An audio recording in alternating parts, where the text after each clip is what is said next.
Bien, messieurs, dames, merci, merci de revenir. Donc, la matinée très dynamique continue.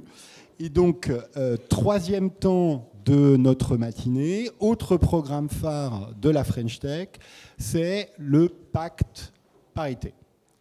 Donc, vous savez, et vous êtes tous sensibles au sujet parité, diversité, etc., dans nos différentes organisations. La mission French Tech incite fortement les membres de la French Tech et d'ailleurs bien d'autres entités à signer ce pacte. Donc, on a le plaisir de ce matin vous présenter brièvement ce qu'est le pacte et de vous donner aussi d'autres grilles de lecture et d'analyse sur ces sujets avec nos intervenants. Donc comme le temps est toujours très court et c'est voulu, on veut cette matinée très dynamique et que chaque temps dure une demi-heure, Cécile, je te propose d'enchaîner tout de suite, si tu veux bien te présenter, et après on passera à nos intervenants, comme ça on ne perd pas de temps. Tu te présentes et puis tu peux enchaîner sur le pacte. Bien, rebonjour à toutes et à tous. Donc, je suis Cécile Oudiette, déléguée animation pour Descartes Développement et Innovation, donc technopole de la Cité Descartes, et également membre du board de la communauté French Tech Marne-la-Vallée en tant que référente parité.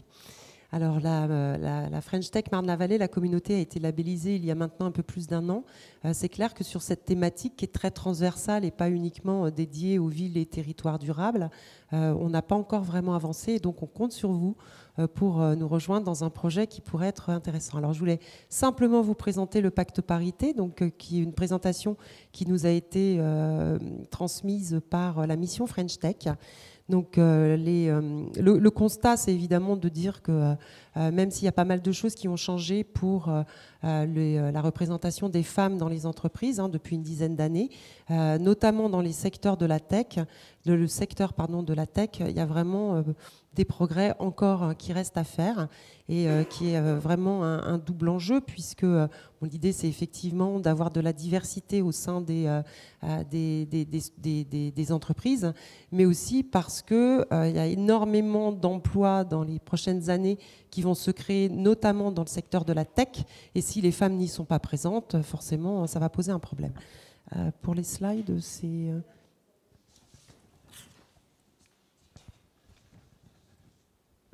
Voilà, donc le constat qui a été fait par la mission French Tech donc, a débouché sur la proposition il y a 2 ans d'un pacte parité qui a été signé par 70 startups qui étaient assez emblématiques, donc qui ont, on va dire, ouvert un peu le bal sur ce sujet. Et donc le pacte parité, maintenant, il est proposé à toutes les entreprises qui souhaitent le signer et donc qui s'engagent à augmenter en fait la part des femmes dans les entreprises pour gagner en diversité et en représentativité. Donc avec des engagements sur 5 axes. Le premier en termes de gouvernance, donc avec un seuil, l'objectif étant d'atteindre un seuil minimal de 20% de femmes qui siègent dans les organes de gouvernance. Un axe de management, là on est vraiment sur de la formation de tous les managers, de toutes les équipes de management pour ouvrir en fait leurs équipes, les former, les sensibiliser aux enjeux de la diversité et de la lutte contre la discrimination. Des questions de recrutement, bien évidemment. Donc là, je pense qu'il y a déjà beaucoup de progrès qui ont été faits, donc avec des fiches de poste et des descriptifs qui sont accessibles aussi bien aux femmes qu'aux hommes. Des représentations paritaires de l'entreprise, autant en interne qu'en externe. Et puis le dernier axe concerne la parentalité, avec un accompagnement spécifique organisé dans l'entreprise pour chaque salarié qui rentre d'un congé de parentalité. Puisque maintenant, on ne parle plus de congé maternité ou paternité. Alors, depuis 2 ans, en fait, la French Tech a fait un bilan. Donc, il y a déjà 700 startups qui ont signé ce pacte. Donc, il ne manque plus que vous. Et donc, il y a des gros progrès qui ont été faits, qui sont disponibles dans une étude, donc on ne va pas forcément détailler aujourd'hui par manque de temps, mais qui est bien évidemment disponible et qu'on pourra vous partager, donc avec une augmentation de la représentation des femmes dans les organes de gouvernance, comme je le disais, qui est vraiment très intéressante. Donc 2 ans de pacte parité, c'est aussi 2 ans d'engagement de certaines communautés avec des événements ou des programmes qui ont été organisés. Et donc, il y a des exemples, par exemple, sur les communautés French Tech d'Angers ou de Nantes en ce qui concerne la France, avec des programmes de mise en relation avec des centres de formation. Ça peut être des universités. Je pense qu'ici, on a pas mal de représentants. Donc là, je tape un peu du pied. On va essayer de faire quelque chose. Ça peut être aussi avec d'autres structures d'incubation ou d'accélération. Des clubs de business angels qui peuvent être un peu plus tournés sur l'analyse d'entreprises qui sont créées par des fondatrices et non pas des fondateurs, parce que ça fait un peu défaut aussi. Donc là, je pense qu'au niveau de la communauté de la French Tech Marne-la-Vallée, on a par exemple le village Baïséa qui est en train de réfléchir à l'organisation avec un grand groupe, Mouettensi pour ne pas le citer, et Women in Tech. Donc là aussi, la French Tech et toutes les structures qui y sont représentées, au-delà des startups, pourraient participer à un événement collectif, et je pense que ça ferait du bien à tout le monde. En attendant, donc pour signer ce pacte et donc vous engager sur les 5 axes que je viens de détailler, il y a un lien. On vous l'enverra bien évidemment. Ça prend pas beaucoup de temps et ça permet aussi de partager en fait des bonnes pratiques entre startups. Ça, je pense que c'est important parce que c'est vrai que quand on monte une startup, on n'a pas forcément, c'est pas forcément la priorité de voir comment on inclut des femmes dans les boards, mais en partageant, en échangeant, ça peut être beaucoup plus simple. Et puis aussi, on peut bénéficier du soutien de la mission French Tech qui peut apporter des modules de formation, par exemple. Enfin, il y a vraiment des choses qui peuvent être mutualisées et donc je pense que ça vaut vraiment le coup de le signer. Voilà, à votre disposition en tout cas pour en reparler. Voilà, et on compte sur vous pour signer, on ne manquera pas de vous relancer à ce sujet. Alors pour compléter cette présentation générale du pacte parité, on a le plaisir d'avoir Caroline qui est vice-présidente égalité, voilà, à l'université et qui va nous donner une grille de lecture sur ce qu'elle fait à l'université et ses travaux de recherche en partie, avant d'avoir d'autres outils qui seront exposés. Merci. Donc, bonjour à tous et à toutes. Donc, effectivement, tu peux lancer le PowerPoint ou c'est moi qui le lance? Ah bah voilà. D'abord, merci pour l'invitation. Je pense que c'est très important de parler d'égalité, de parité au cœur du développement durable, de rappeler que ça n'est pas séparé, que c'est un levier extrêmement important et que dans les objectifs du développement durable, il y a l'égalité filles-garçons, il y a un certain nombre d'objectifs sociaux. Donc, comme le dit Jean-Christophe, je suis vice-présidente égalité de l'université Gustave Eiffel et donc à ce titre, je coordonne la politique d'égalité de l'université et je la mets en œuvre concrètement et vous pouvez trouver des tas de choses sur le site de la mission égalité de l'université Gustave Eiffel. C'est ce que vous avez à droite. Voilà, avec des ressources notamment le plan égalité de l'université. Mais mon vrai métier, comme dirait notre premier vice-président, c'est d'être enseignante-chercheuse. Et à ce titre-là, je coordonne des programmes sur les savoirs des femmes, et notamment un programme qui s'appelle Cité des Dames, sur la part des femmes dans l'évolution des villes et des modes de vie qui y sont associés. Et ce programme de recherche, je le coordonne avec un informaticien, un maître de conférence en informatique qui s'appelle Philippe Gambette. Ma réflexion, en tout cas, et ce que je dis, est ancré dans l'ensemble de ces activités. Voilà, donc c'est à ce titre que je réfléchis notamment aux questions de mixité et de parité qui sont très importantes pour tout le monde. Elles sont très importantes pour tout le monde et donc voilà, on cherche à avoir davantage de mixité dans les différents secteurs.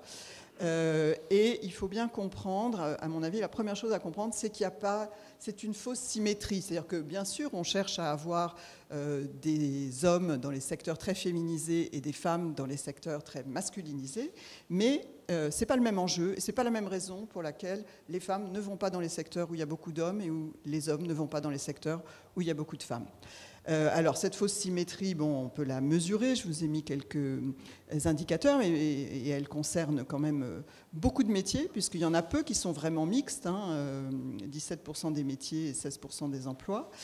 Et donc, il y a, si vous voulez, les femmes, elles sont davantage, il y a davantage de domaines dans lesquels elles ne sont pas. Il y a, et elles sont rassemblées dans un plus petit nombre de familles professionnelles. Donc voilà. Et bon, la raison majeure, enfin, et en tout cas, c'est à la fois, ça crée un effet, et c'est une raison ensuite de l'orientation scolaire et des choix professionnels, c'est que les métiers très féminisés sont les métiers mal payés. Voilà, tout le monde le sait, mais encore faut-il le rappeler et y penser. Donc, c'est-à-dire que voilà, si les garçons ne choisissent pas ces métiers-là dans l'orientation scolaire, si on les pousse et qu'on renforce des stéréotypes, etc., c'est aussi, enfin voilà, parce que on leur fait choisir des carrières plus rémunératrices. Donc voilà, et le manque de diversité de métiers pour les femmes renforce les stéréotypes, associe les femmes à un petit nombre d'activités, notamment le care, par exemple. Aujourd'hui, c'est le mot employé pour parler de ça.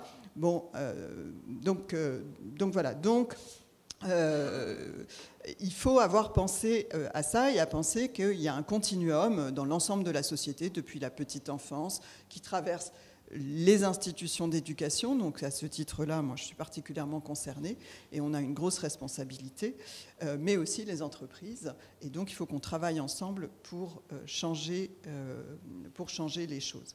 Alors je voulais juste vous donner un petit exemple qui me paraît très intéressant. C'est l'enquête qui a été menée par le Centre Hubertine-Auclair. Le Centre Hubertine-Auclair, c'est une institution financée par la région Île-de-France qui aide justement à la transformation de l'éducation en Île-de-France, mais dans la France entière. Enquête sur l'effet de la création des filières informatiques et des options informatiques au moment de la réforme du bac, en 2018, je crois. Et alors, l'étude est assez instructive, parce que contrairement à ce qu'on pourrait penser, bon alors, comme on peut le penser, peu de femmes choisissent, peu de jeunes filles choisissent cette option qui s'appelait NSI. Bon, ça, on s'y attend. Mais surtout, ce qui est terrible, c'est que les femmes qui choisissent cette option-là, elles en sortent en disant « l'informatique, c'est pas pour moi ». C'est-à-dire que cette option-là, elle a eu comme effet de raréfier encore le vivier des femmes qui se dirigeaient vers la tech. Et donc ça, c'est un constat très alarmant. Donc voilà, donc non seulement les femmes sont minoritaires dans ces filières-là, mais elles abandonnent beaucoup plus. Et c'est donc contre tous ces effets-là qu'il faut lutter en même temps. Et pour lutter, dans l'enseignement, faut former les équipes enseignantes. C'est-à-dire qu'on s'est aperçu dans l'étude que la pédagogie qui était employée, elle disait par exemple de faire des travaux de groupe, sauf que comme il y avait 2 filles dans un groupe de 18, les filles se retrouvaient ensemble, isolées, voilà, donc qu'on a des effets comme ça, donc il faut former. Et c'est la même chose dans les entreprises. Et il faut bien comprendre que quand on est dans une position minoritaire, au sens sociologique, c'est-à-dire, c'est pas forcément seulement qu'on est moins nombreux ou moins nombreuses, mais ça compte aussi, mais au sens où on est moins représenté à des positions qui ne sont pas les positions dominantes, eh bien on se délégitime plus facilement. Hein.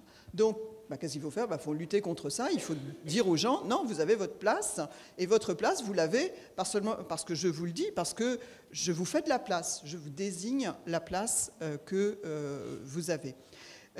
Voilà, et donc, le pacte parité qui vous a été présenté me paraît être un bon outil pour progresser, et en raison d'un certain nombre des mesures qui sont présentées, notamment, je pense à la mesure de la formation, qui me paraît la plus importante, former les managers, mais former l'ensemble des gens dans l'entreprise, et aussi pour les effets que ça a de signer, voilà, et de dire, j'ai signé un pacte comme celui-là, donc je manifeste que ça fait partie des choses importantes dans les valeurs de mon entreprise, dans le projet de mon entreprise.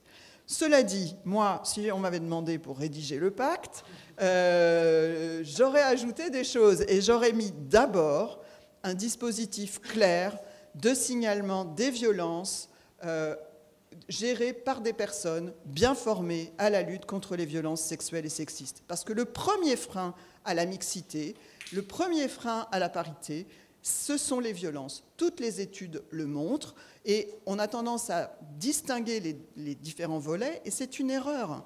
Voilà, il faut, et si les femmes vont pas beaucoup dans les milieux très masculinisés, c'est parce qu'ils s'y exercent une culture très masculine et que voilà, elles n'ont pas forcément envie de se retrouver dans cette culture-là. Ça ne concerne pas que les femmes. Il y a beaucoup d'hommes qui ont une masculinité qui ne s'identifient pas non plus à cette masculinité-là.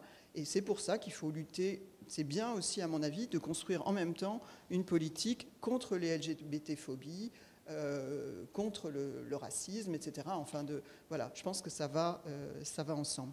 Bon, autre chose, il faut communiquer sur sa politique. Si on veut que ça ait un effet sur les recrutements, il faut dire, voilà, chez nous, c'est comme ça, zéro tolérance au sexisme, on fait des campagnes dans l'entreprise, notre image, elle est associée à de la diversité, à de la parité, donc voilà. Et notamment, utiliser un langage égalitaire. Hein. Pour les recrutements, c'est ça que ça veut dire. C'est-à-dire, on ne met pas conducteur homme-femme ou développeur homme-femme. On met développeur, développeuse.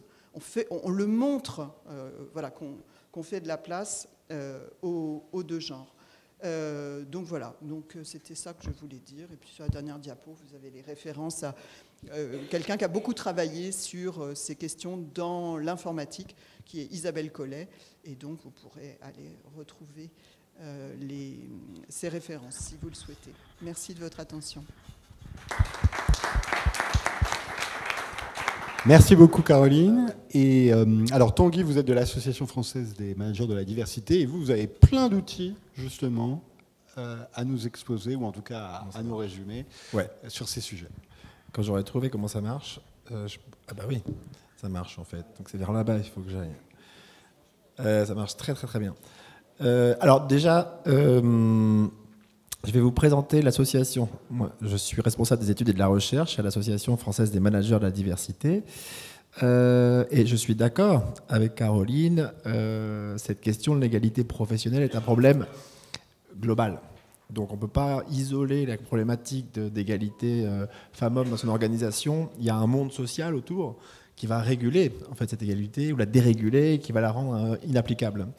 Donc en réalité, il faut pouvoir aussi avoir une appréhension en fait, d'un contexte social, politique, pour pouvoir comprendre ces questions-là. J'insiste un peu là-dessus parce qu'en ce moment, il y a effectivement des phénomènes de durcissement du monde social et politique par rapport aux enjeux d'égalité, par rapport aux questions de genre, par rapport aux transphobies, par rapport à l'homophobie, etc. Donc toutes ces questions-là sont des questions qui sont plus complexes qu'avant, et donc y compris dans les organisations.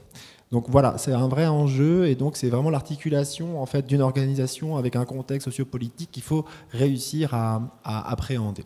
Donc nous, alors on a une association de référence, bon bref, mais on est une association d'intérêt général, c'est-à-dire que tous les travaux qu'on va faire sont disponibles gratuitement en ligne, donc tout est téléchargeable sur notre site. On est une organisation, on a un réseau et un espace d'échange entre des organisations. Donc ça veut dire qu'on est un espace d'entraide pour les employeurs. On travaille sur les questions de discrimination au travail et de diversité et d'inclusion au travail. Donc les employeurs, ce qu'ils viennent chercher, c'est des pratiques, notamment pour l'égalité professionnelle, mais aussi pour déployer des dispositifs de lutte contre les discriminations et de promotion de la diversité et de l'inclusion pour avoir en fait des collectifs qui soient divers et inclusifs.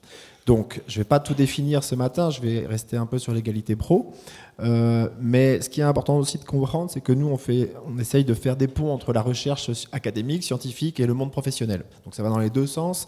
Je prends un exemple, là j'ai fini un groupe de travail avec un chercheur qui s'appelle Vincent Arnaud-Chappe, qui est à l'EHESS et qui est sociologue de la quantification. On a travaillé sur l'impact des politiques diversité et inclusion.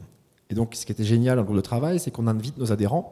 En l'occurrence là les adhérents, il y avait des organisations, il y avait Sciences Po, il y avait Orange, il y avait EDF. Donc en fait des organisations assez différentes qui toutes et toutes ont un intérêt à essayer de se dire mais quel est l'impact de ce que je fais ? Quand je mets un plan égalité femmes-hommes, comment je peux mesurer l'impact? Quels indicateurs je prends? Quelle temporalité je prends? Qui sont les parties prenantes? Enfin, comment je m'en sors? Parce qu'en fait, ces questions-là de la quantification sont extrêmement compliquées. Et ce qui était hyper intéressant, c'est qu'on a commencé par déconstruire cette notion d'impact en se disant mais l'impact, il n'est pas à un instant T quelque part. Il est déployé dans le temps et en fait, il est hyper complexe à comprendre. Donc ce qu'on s'est dit, c'est qu'on devait problématiser un peu les enjeux. Donc on a amené les gens à se poser des questions là-dessus et à se dire comment toi, dans ton organisation, en fonction de ta culture, tu peux faire pour gagner l'égalité femmes-hommes et quelle est la question qui est en dessous. Pourquoi tu appliques l'égalité femmes-hommes? C'est la loi, c'est sûr, mais quelle est la question pour ton organisation? Et donc là, c'était assez intéressant, on allait en profondeur dans les organisations, voir quels étaient leurs indicateurs et comment on pouvait les aider. Donc aussi, notre enjeu à nous, c'est d'essayer d'aider concrètement, de se dire comment tu appliques la loi et comment tu vas plus loin que ça pour faire de ton organisation une organisation, encore une fois, qui est diverse et inclusive. Donc le pont entre la recherche scientifique et le monde professionnel, il est important aussi parce qu'on ouvre des terrains à des chercheurs pour qu'ils puissent regarder dans les organisations comment les politiques publiques sont mises en place aussi. Et regarder comment les managers font, comment les responsables diversité et inclusion font, etc. Donc, parce que ces mondes des organisations est un peu fermé, un peu clos. Et donc, c'est pas toujours simple de récupérer des datas, la donner, d'enquêter. Et cette enquête, elle est une enquête recherche. C'est pas du tout un truc de jugement, de se dire vous faites bien, vous faites mal. C'est d'essayer de comprendre comment ils font pour se dire est-ce qu'il y a des modifications à apporter pour améliorer en fait les dispositifs d'égalité femmes-hommes, par exemple. Et donc, on publie. Encore une fois, vu qu'on est d'intérêt général, on publie des choses qui sont disponibles en ligne et vous pouvez aller, donc c'est vers là-bas, on a pas mal d'ouvrages et aujourd'hui je reviendrai sur 2 ouvrages spécifiquement à la fin. Un ouvrage sur les stéréotypes de genre des étudiants des grandes écoles parce que, comme l'a dit Caroline, effectivement, en fait, les préjugés et les stéréotypes sont aussi des freins pour des évolutions de carrière, pour des recrutements, etc. Chez les femmes. Et on voit en réalité structurellement qu'il y a des stéréotypes de genre qui sont très ancrés chez les étudiantes et les étudiants des grandes écoles, malgré leur aspiration à l'égalité. Donc ils sont très égalitaires dans le discours, mais en fait ils ont du mal à se sortir eux-mêmes de représentations qui datent de l'enfance et des modes de socialisation que j'ai dès la maternelle, quoi. Donc évidemment, nous on plaide pour aller très tôt, pour avoir des cours, pour essayer d'envisager ces problématiques-là. Rien que la problématique de la cour de récréation est une problématique, puisqu'il y a le football des garçons et puis les filles rasent les murs. Enfin, j'exagère un peu, mais c'est un peu ça. Et donc, non, j'exagère à peine. La cour, c'est pour le foot. Et voilà, et les garçons.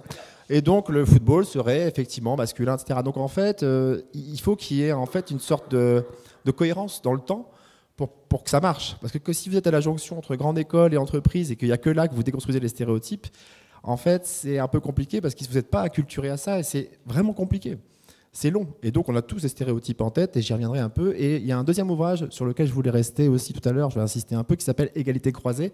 C'est de considérer un peu l'égalité professionnelle, non pas en termes d'écart de salaire ou d'évolution dans l'entreprise, mais en termes de charge mentale des femmes, par exemple. Donc, ça veut dire que nous, on va mettre là-dedans les violences conjugales, les violences sexistes et sexuelles, à l'intérieur de cela, en considérant que le trajet d'une femme dans une journée n'est pas le trajet d'un homme et que donc elle est exposée à des choses qui ne sont pas, auxquelles ne sont pas exposés les hommes. Donc vous arrivez à l'université ou dans votre travail dans des dispositions qui sont complètement différentes parce qu'on vous a sifflé, parce qu'on vous a dit ceci, cela, etc. Donc c'est quand même important à prendre en considération. C'est pour ça que je disais avec Caroline, elle a raison, l'égalité professionnelle, elle doit être contextualisée et problématisée un peu plus largement. Et en fait, ce n'est pas si compliqué de le faire. Et j'espère que les ouvrages de la FMD participent à ça et aident à ça. Donc, c'est des ouvrages qui sont de la vulgarisation scientifique. On fait avec des chercheurs, mais mon boulot à moi, c'est de vulgariser pour que les outils soient appropriables pour les organisations, pour les managers, pour les responsables diversité et inclusion, parce que on n'est pas tous, encore une fois, familiers de concepts compliqués comme, je sais pas moi, masculinité hégémonique ou masculinité patriarcale. Et pourtant, c'est des concepts qui sont intéressants pour nous pour déconstruire un tout petit peu des modes de structure. Et dans le même temps, il faut qu'on passe des outils. Donc, on essaye d'outiller au maximum les gens. Et vous pouvez aller télécharger les éléments sur la docutech du site. Donc, vous tapez afmd.fr, il y a une docutech et vous téléchargez gratuitement les PDF. Et vraiment, il y a plein d'outils sur l'inclusion, la diversité, l'égalité, etc.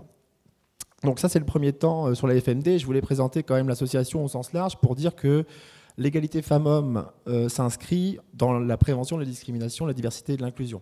Donc ça veut dire aussi que l'égalité femmes-hommes croise effectivement des problématiques qui sont liées au racisme, au sexisme ordinaire, qui sont liées à l'homophobie, etc. Donc c'est tous ces enjeux-là en fait qu'on essaye de croiser au maximum.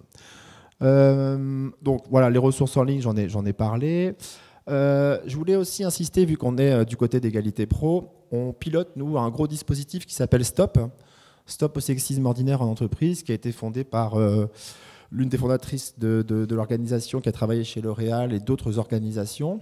Et donc c'est l'idée de un peu former les organisations au sexisme ordinaire.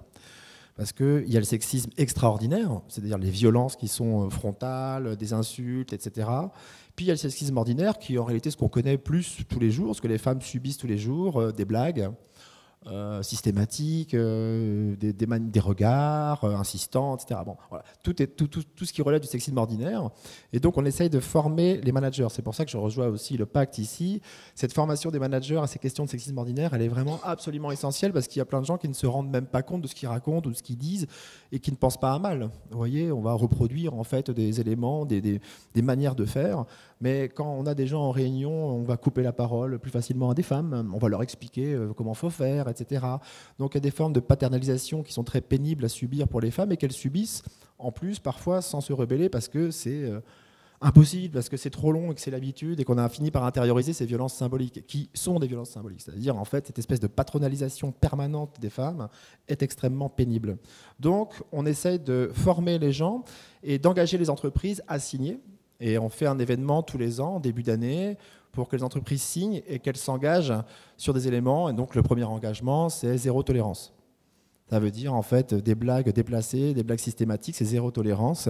Et après, je suis d'accord avec Caroline aussi, encore une fois, moi j'aurais rajouté des cellules de signalement. Ça, c'est vraiment un enjeu hyper important pour nous, c'est comment je signale quelque chose, qui est à l'intérieur de la cellule de signalement, comment elle fonctionne, à quel moment j'externalise côté justice, etc. Ça, c'est vraiment des enjeux qui sont hyper forts pour les organisations. Donc là, on a un groupe de travail au sein de Stop sur cette question-là. Mais c'est vrai que je pense que les cellules d'écoute de signalement sont absolument fondamentales. Dans les universités, parfois, ça manque. Vous voyez, il y a des étudiantes qui se retrouvent sans rien, qui sont victimes de violences sexistes et qui ne le savent même pas. C'est-à-dire qu'elles ne sont même pas au courant qu'en réalité, elles sont dans un processus de violence. Et donc, ces cellules d'écoute et ces sensibilisations permettent au moins de mettre des mots sur quelque chose en disant, en réalité, ce que tu subis, un, est anormal, et deux, tu es victime de violences sexistes et sexuelles. Donc ça veut dire qu'il y a des modalités qui existent dans ton organisation pour pouvoir lutter contre ça, et évidemment, après, des juridictions qui sont à l'extérieur, qui s'appellent la justice, quoi. Voilà. Donc, j'insiste un peu sur cette initiative parce qu'en fait, on essaye concrètement d'agir et de former les associations là-dessus. Et cette question du sexisme ordinaire n'est pas simple.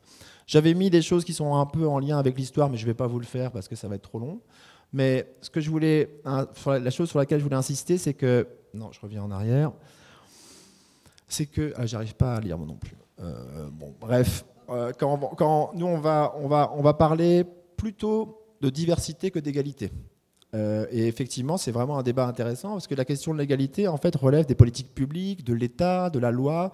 Et par exemple, nous, on a des administrations publiques comme la mairie de Paris, où ils vont vraiment parler d'égalité des chances, égalité femmes-hommes, etc. Et le mot diversité n'est pas employé parce qu'ils considèrent en fait que la loi est égalitaire, que le travail est égalitaire et que ça suffit. Donc on leur dit non, sans doute qu'il faut aller beaucoup plus loin parce qu'en réalité, la loi, on peut l'appliquer, mais il y a des effets de structure externes, internes, qui vont faire que les femmes vont être freinées et qu'elles vont se retrouver en fait avec une inégalité de traitement.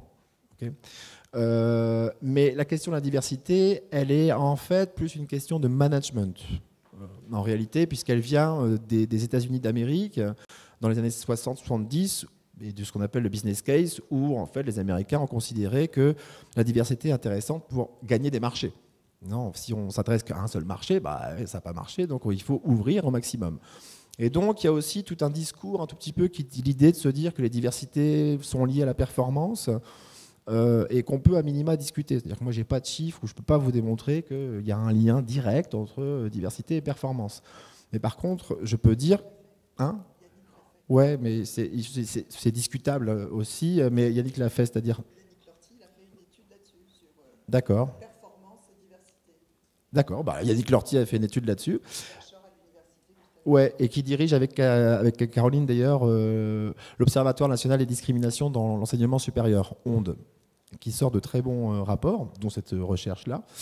Et les questions de diversité est vraiment une question de management, c'est-à-dire qu'on va essayer de former les managers aussi à cette question, parce que quand vous avez en fait des gens qui sont d'origine, d'âge, de genre différents, etc., c'est pas si simple de les mettre ensemble. Et donc, c'est là qu'on passe à l'inclusion, c'est de se dire comment je garantis à ce collectif des modes de reconnaissance de ce qu'ils sont et comment je les inclus et comment je rends dynamique ce collectif. Donc, ce qui n'est pas simple. De la même manière, il s'agit aussi de casser un peu les logiques masculinistes qui pourraient exister dans des métiers très masculins ou à l'inverse, des métiers très féminins. Mais en fait, les problématiques ne sont quand même pas les mêmes du tout. Voilà. Donc, nous, on englobe quand même cette question de l'égalité femmes-hommes dans le champ des discriminations et dans le champ de la diversité et de l'inclusion. Juste, je pense qu'il faut aussi inclure la question de la mesure qui est vraiment importante. Aujourd'hui, les organisations, il y a un index égalité qui existe. Mais en fait, l'index égalité, je ne suis pas sûr qu'il soit suffisant et je pense qu'il faut aller un peu plus loin. Donc, on est aussi assez incitatif envers les organisations pour leur dire quels sont vos indicateurs, comment vous les mobilisez, qu'est-ce que vous faites avec. Donc là, comme je l'ai dit, j'ai fini un groupe de travail sur la question de l'impact des politiques diversité et inclusion. Et quand on a travaillé avec des organisations, c'était vraiment génial parce qu'on est au cœur de l'entreprise. Donc on voit ce qu'ils font, on a des données qui arrivent directement, on peut discuter avec eux. Et en fait, la première question, c'était je pense qu'ils appliquent des choses, parfois, de manière un peu routinière, sans que ce soit péjoratif. Hein. On est tous routiniers dans nos habitudes, etc. Donc il n'y a pas de question. Mais le truc qu'on leur a dit, c'est de se dire, mais c'est quoi le problème sous l'égalité professionnelle femmes-hommes? Quelle est la question pour ton organisation? Est-ce que c'est un truc d'évolution de carrière? Est-ce que c'est un enjeu de salaire? Est-ce que c'est un enjeu de recrutement? Enfin, vous voyez, on peut situer le problème dans plein d'endroits différents. Donc, il s'agissait de se dire, essaye de problématiser, fais des hypothèses, et puis essaye de déployer ton dispositif d'égalité femmes-hommes. Donc, ce que je veux dire par là, c'est que travailler sur la question de l'égalité professionnelle ou travailler sur la question de l'égalité femmes-hommes, il faut qu'en amont, vous ayez aussi réfléchi à la question de la mesure, en disant comment je vais quand même quantifier ou qualifier les effets qui sont les effets liés à mon dispositif. Et donc, toute cette question aussi de la mesure, elle est importante et il faut faire gaffe quand même dans la mesure à ne pas être, dans un truc aussi où la quantification va uniquement servir à la performance. Ah, j'ai un super chiffre, etc. Parce qu'en fait, derrière les chiffres de l'index, il y a parfois en fait, des choses qui ne sont pas exactement exactes. Donc, en fait, chacun fait sa sauce pour faire ses indicateurs, ses calculs, etc. Et donc, il faut essayer d'envisager un peu la question de manière plus large. Et c'est pour ça que j'insiste tant sur le contexte sociopolitique, en disant l'organisation elle a une responsabilité. Il y a la RSE, responsabilité sociale, etc. Mais il faut aussi que les managers ou les responsables, le top management, aient une réflexion un peu plus globale et un peu plus poussée parfois sur ces enjeux-là. En tout cas, nous, on sait par exemple que si le top management, c'est pas lui qui apporte sur la table les questions d'égalité, c'est pas lui qui apporte sur la table les questions de diversité, pour les managers, ça va être très difficile. Parce que les managers, ils se retrouvent avec des objectifs qu'ils ont du mal à faire, ils n'ont pas le temps. Et donc, on arrive toujours en fin de parcours. On nous dit, diversité et inclusion, on fera à la fin. Or, nous, on dit, non, diversité et inclusion, c'est un levier managérial en réalité. Puisqu'en fait, tu vas pouvoir faire des équipes d'un collectif beaucoup plus fonctionnel. Et tu vas repérer des choses que tu ne repères pas sinon. Je prends un exemple. La question des violences conjugales, pour nous, elle est absolument fondamentale. La question des violences conjugales, qui sont massives en France, hein, quand même. C'est un vrai sujet social. Et en fait, il y a plein d'entreprises qui disent, mais c'est une question privée. Bon, quand il y a une question de violence conjugale, c'est une question publique que je sache, puisque ça relève des tribunaux. Ce n'est pas une relation entre un homme et une femme, hein, c'est de la violence. Donc, cette question de la violence, il y a une responsabilité de l'employeur aussi à la regarder et à essayer de l'identifier. Et il y a une organisation, par exemple EDF. EDF, ils ont mis en place depuis plus de 10 ans vraiment un énorme truc en lien avec les violences conjugales. Donc ça veut dire que toutes les équipes, en fait, les équipes de médecine du travail, les équipes d'assistantes sociales, les managers, etc., tout le monde est réuni en collectif pour sensibiliser et essayer de repérer les femmes qui sont victimes de violences conjugales. Et ensuite, il y a plein de dispositifs internes qui peuvent se mettre en place et répondre aux problématiques de chaque femme. Et Yannick, qui est responsable diversité et inclusion chez EDF, j'ai dit Yannick parce que j'ai oublié son nom de famille, mais voilà, il me disait, moi j'ai sur l'année 2019 500 femmes qui se sont déclarées victimes de violences conjugales. Allez, tant qu'il faudrait conclure. Ouais. Et je finis là-dessus, et 500 femmes, ça paraît gigantesque, mais il me disait en fait c'est carrément sous-évalué, ça veut dire que je pense qu'il y en a 3 fois plus. Donc vous voyez aussi que ces problématiques d'égalité femmes-hommes, elles ne sont pas uniquement du côté de la quantification. En fait, il y a tout un tas d'enjeux qui sont un peu implicites, sous-jacents, qu'on ne voit pas, et qu'il faut réussir à faire ressortir. Et pour ça, je finirai là-dessus, j'ai un super outil à vous proposer, qui est celui-là, égalité croisée. Donc dans égalité croisée, on a fait un damier, on a rassemblé 43 pratiques d'organisation. Dans le damier, on a mis égalité salariale, on a mis évolution de carrière, violence conjugale, violence sexiste et sexuelle, les questions de parentalité, mais parentalité, c'est un mot qui commence un peu à me soucier, parce que je pense que derrière parentalité, en fait, il y a femme. Il faudrait peut-être trouver un autre mot, parce qu'en fait, on se retrouve avec les mêmes stéréotypes. Bref, on a essayé de rassembler différents critères de l'égalité pro, et on s'est dit, qu'est-ce que mettent en place ces organisations, en termes de dispositifs, de sensibilisation, etc. Et donc, dans ce recueil-là, il y a un damier que vous pouvez aussi utiliser pour voir comment vous pouvez croiser des problématiques et pour voir comment vous pouvez inclure la question des violences sexistes et sexuelles, la question des violences conjugales, au management aussi, pour sensibiliser les gens, parce qu'effectivement, il y a trop de gens encore qui pensent que ce sont des questions privées, alors qu'en réalité, ce sont des questions professionnelles et des questions sociales. Et je finirai par là. Merci beaucoup. Vous nous avez envoyé des outils. Vous avez envoyé des fiches pratiques. Je pense qu'on les diffusera avec votre école. Elles sont là pour ça. Hein. Bien sûr. Ouais, il y a qui ne sont pas là. Merci beaucoup à vous toutes et tous.